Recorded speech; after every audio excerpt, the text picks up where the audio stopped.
lagi di podcast kita kali ini. Kali ini podcastnya sedikit berbeda karena aku mencoba hal baru untuk podcast di dalam mobil, guys. Nah, hari ini juga kita kedatangan tamu spesial yang akan membahas topik mengenai demokratisasi, desentralisasi, model kebijakan daerah, isu kritis, dan evaluasi kebijakan pendidikan. Semoga kalian nyaman ya dengerin podcast kita kali ini. Nah, sekarang aku lagi OTW buat jemput narasumber kita pada hari ini, guys. Nantikan terus ya. Oke guys, sekarang kita udah bersama narasumber kita pada hari ini, guys. Halo Kak Rifa. Hai, Gimana Kak kabarnya hari ini? Alhamdulillah, kabar aku baik. Oke guys, Kak Rifa ini adalah mahasiswa aktif di Universitas Negeri Padang. Tepatnya kakak ini sedang menempuh pendidikan S1 Di Prodi PPKN UNP. Oke, tanpa berlama-lama ya guys, kita langsung saja nanya-nanya nih kepada Kak Rifa. Boleh, silakan. Oke, langsung saja ke pertanyaan yang pertama.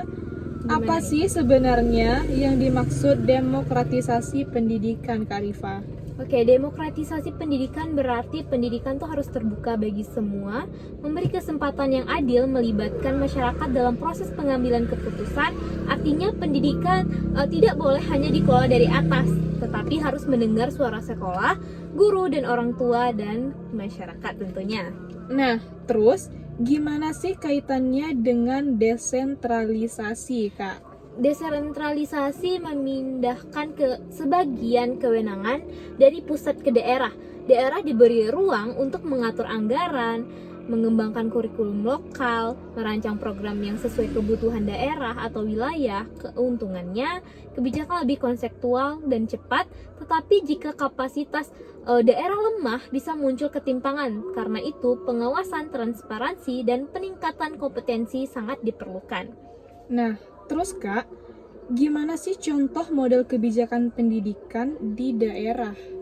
Oke, beberapa contoh model pendidikan di daerah yaitu sering diterapkan antara lain beasiswa dan bantuan pendidikan nih untuk pemerataan akses, program peningkatan mutu guru melalui pelatihan berkelanjutan, manajemen berbasis sekolah di mana sekolah diberi ruang nih mengelola dirinya lebih mandiri. Yang terpenting kebijakan daerah harus berbasis data, melihat masalah nyata bukan proyek. Oh, oke. Nah, selanjutnya dari contoh yang telah kakak sebutkan tadi, gimana caranya untuk menilai tingkat keberhasilannya, Kak? Kita bisa melihat apakah angka partisipasi sekolah meningkat, apakah mutu pembelajaran membaik, apakah anggaran di sekolah dikelola secara jujur dan transparan, apakah masyarakat merasa dilibatkan. Jika indikator ini baik, berarti kebijakan bergerak ke arah yang benar gitu. Oke. Nah, ini banyak juga ditanyain sama penonton podcast ini, Kak. Gimana? Nah, sekarang itu sering terjadi kebijakan di atas kertas bagus, tapi di lapangan tidak berjalan. Mengapa bisa terjadi seperti itu, Kak? Oke, ada beberapa penyebab. Kebijakan tidak disosialisasikan dengan jelas, sumber daya manusia dan dana terbatas, kemudian pelaksanaan belum siap, koordinasi antar lembaga lemah, evaluasi tidak rutin dilakukan.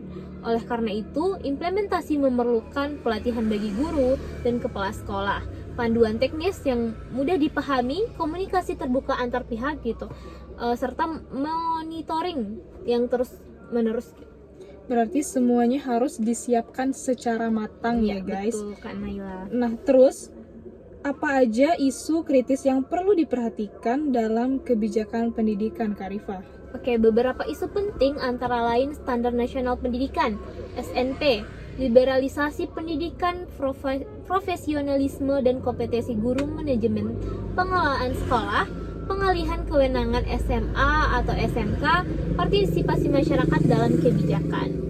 Nah, menyinggung soal SNP yang kakak bilang tadi, pertanyaannya mengapa SNP itu penting, Kak? Oke.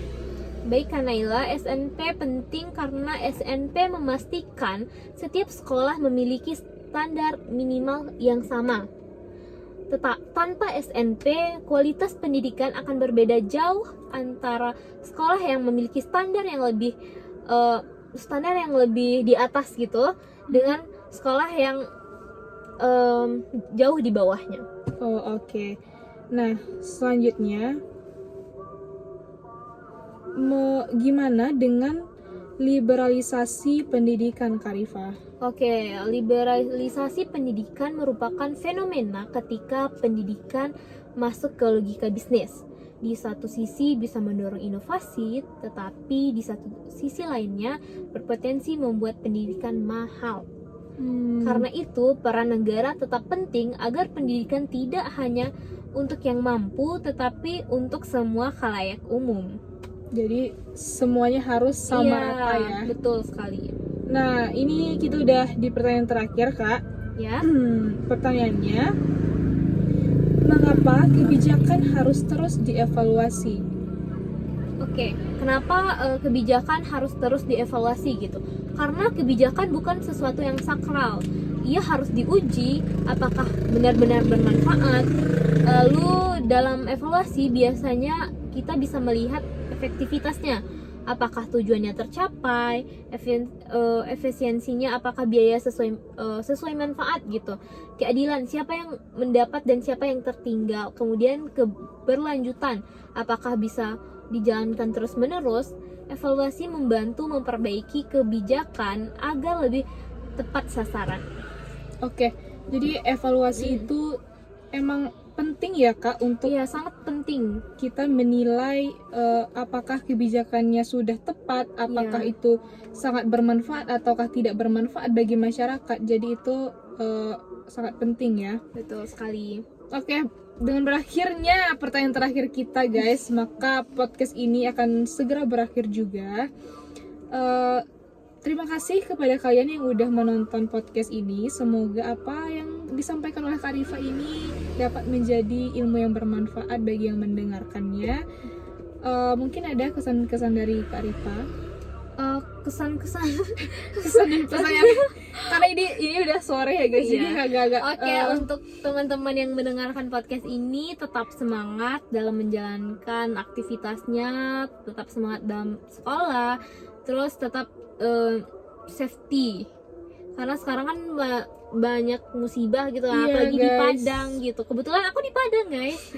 Dan, tapi Kak Rifa aman kan? Alhamdulillah di tempatku aman. Oke. Mungkin sekian dulu ya podcast kita pada hari ini, guys.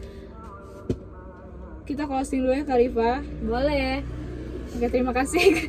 Terima kasih Kak Rifa sudah menjadi narasumber kita pada hari ini. Semoga kita dapat bertemu dengan Kak Rifa di lain kesempatan ya, guys. Mungkin itu saja.